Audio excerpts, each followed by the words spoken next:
Welcome to the Leadership Purpose with Robin podcast.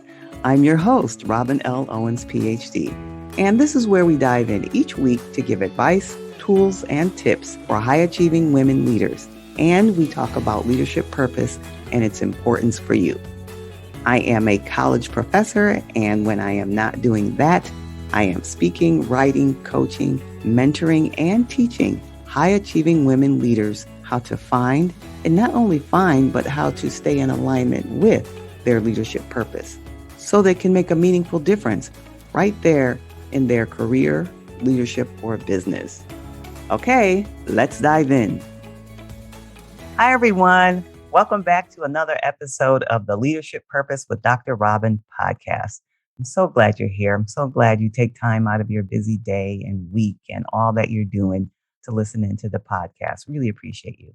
And today I'm going to be talking with Marcia Bench. Now, let me tell you a little bit about Marcia. She is a leading thought leadership and business growth strategist for coaches, speakers, authors, and experts. She's a 27-time author. Yes, you heard that right. 27-time author. And she invented the industry of career coaching. She built her coach training school to span 50 countries in that specialty. She sold it in 2020 and started her next venture. She is currently the CEO of Transformational Thought Leaders International. Her books include Conscious Client Attraction and Tao of Entrepreneurship. A former attorney and corporate executive, Marcia launched her initial business part-time while working as an attorney, and soon sold her practice and home to embark on a 10-month national tour with her first book, which was published by Hay House. She has worked primarily from a home base, as well as from her RVs, boats, and other locations for the past 20 plus years. That sounds fabulous. And she now lives in Portland, Oregon, with her husband of 27 years and her beloved dog, Roxy. Welcome, Marcia. Well, thank you so much, Robin. Yeah, great to be here. So glad you're here. And with all that we heard about you, I'm excited for this conversation. I can't wait. So now, but I just read the bio. Why don't you tell us first a little bit about you, anything you want to share about yourself, and then tell us about the current work you're doing. Sure, you bet. Well, I know you've got a mixed audience of entrepreneurs and corporate executives, and so I can relate to both sides of that fence. I've been an entrepreneur for probably half my life, in one form or another. But I know what it's like to feel like you're just going through the motions. And I mean, we just saw 4 million people quit their jobs a few months ago because they just kind of were fed up with everything and really wanted to pursue something more meaningful. And I think that's really what got me started on this whole path. You know, your podcast is about purpose. And I spent 18 years looking for my purpose, looking to, all the different kinds of experts, ministers, parents, whoever it was, because I was just driven ever since my teens to answer the question, why am I here? And finally, after all of the things, all of the seminars, all the books, it came together, not coincidentally, I don't think, when I started my first side hustle back in the 80s. And so I really felt like I finally found something that, and some of you women will relate to this, that I wasn't going to peak out on after 6 months. I wasn't going to outgrow it. And there's so much space when we have our own businesses to really, continue to reinvent and evolve. And that's one of the things I love about it. So my Transformational Thought Leaders is all about helping women, primarily entrepreneurial women, or those that want to be entrepreneurs, to amp up their message and get it out to more people, to create high ticket programs around that message that really you feel like is your purpose. And so that you're really living the life that you love ultimately. Yes, that's wonderful. Now I'm curious, what was that first one? You said you had looked for years for your purpose and it ultimately ended up with that one. What was that first one back then? Well, it's still the same. I believe everybody's purpose is actually the same throughout their life, although it'll express it different ways in different stages of life. And so I agree wholeheartedly. I meant, what expression was it? What vision? Yeah. So my life purpose is to help others, specifically women, to live their purpose, essentially. And so, especially in the area of business, initially it was career, and now, entrepreneurship, because that's an area where so many of us are finding our home, and women at 2 or 3 times the rate of men. And so it started out with just a little kind of an institute of sorts. I was teaching college classes once a quarter, and doing some consulting. And then ultimately the opportunity presented itself to sell my law practice and do that trip for 10 months. And so that's when I really I was all in with my commitment to do this kind of work. So, yeah. That's wonderful. That's wonderful. Now, it's clear that you have passion about this work and you've been doing it for a long time. Tell us what lights you up the most about this work. What do you enjoy? What really lights you up and why? Right. Yeah. Well, I think just really helping people see new possibilities, that light bulb moment, if you will, where they feel like they're limited. And so many times we feel like we have to pick one thing or the other. And a lot of times there's a both and answer in there somewhere. Do you have to quit your job one day and become a full-time entrepreneur the next? Not necessarily. Have a side hustle until you feel more comfortable, that you can generate the income that you need to meet the needs of your family. Have a hobby that really lights you up purpose-wise, even if the job you need to stay in for a certain length of time for whatever reasons. But I feel like people limit their options or think smaller than they need to just because of the conditioning that we have in our culture. We have all of the media telling us how we should think, and the people like you and I and those on the podcast that really aim for success are in the 3 to 5% of the population. So we're going to have to do exactly the opposite of what's commonly accepted. And that takes courage. So I think just seeing people take those steps, get the mentorship they need, get the training that they need, and then move that out into the world where they're just thrilled about what they're doing. That's what I love to see. Yes, yes. Your work and my work in that and helping people have that sense of purpose and meaning at the core of it is really aligned. And it's a joy to have that kind of connection. So I appreciate that. Mm-hmm. And so in that vein, let me ask you this question before I move on to leadership purpose. You've had a vast array of experience. I mean, in 27 books, I can imagine the amount of work and research and experience that went into that. So this question might be difficult for you. With all of that taken into consideration, what's, let's say, one or two helpful hints, pieces of advice you can give to those who are listening now? And as I mentioned before, the podcast is for high achieving women who are doing all the things.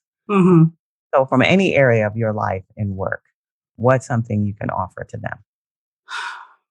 I take a big deep breath because I'm just, what's the kind of the one thing out of the many things, I thought this would be a hard question. Yeah. But it's really, yeah. I mean, don't believe your own limits, question your own limits.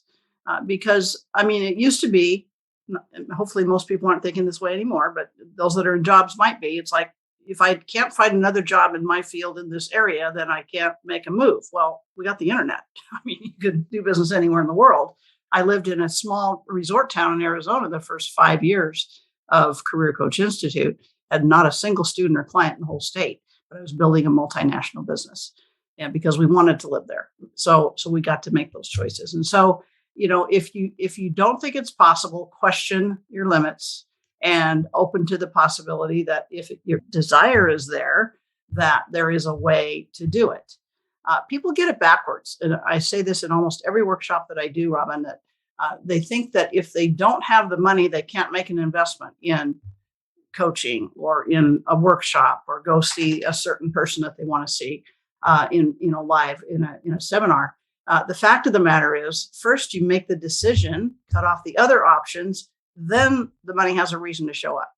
And so, a lot of people, we're not trained to think that way, but that's the way that successful entrepreneurs think. So, question your limits and really decide in your own best interest. And so that you can move forward. I mean, I've had cancer.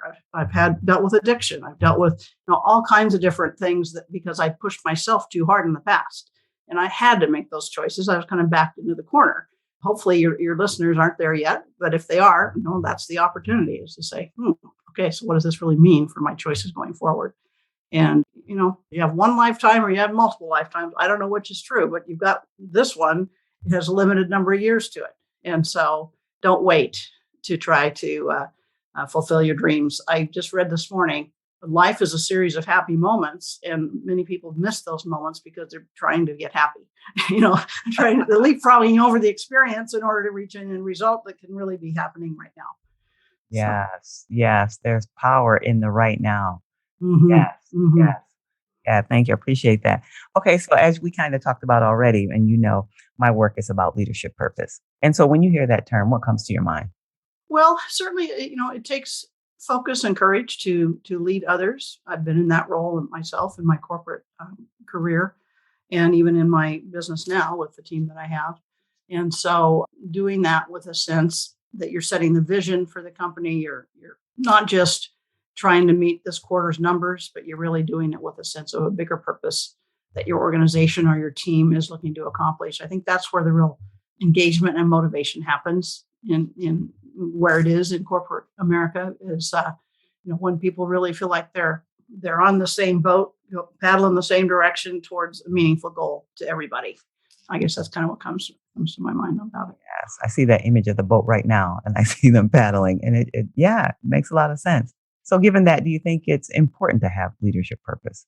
You bet. Absolutely. Yeah, I think that people make changes of their job. The 75% or more that don't enjoy their jobs. The main reason that they leave is because they either don't respect or get along with their boss, or they just don't feel like their talents are being fully utilized. And it isn't. I mean, they could double your salary, and that might be a carrot that you can dangle for a little while, but long term, that's not going to motivate the person. They're going to need to find something that really is purposeful for them. So I think that managers who can find a way to coach their team members, the people that they're supervising, and to get in touch with their goals and help them achieve those goals as they're achieving the corporate goals. That's the best of both worlds. Yes, yes.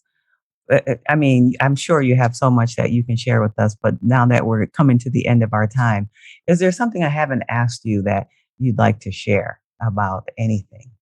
Good question. I'm guessing you're on lots of these podcasts, something that you don't normally get to share, possibly, or something that gets dropped off. Sure. Well, that I see a lot of women, whether they're in their jobs or whether they're in their own business, that maybe take the advice of someone else or are building their business in a certain way because they were taught how to do it that way. And it's like Stephen Covey said, you find that your ladder's up against the wrong wall when you get finished.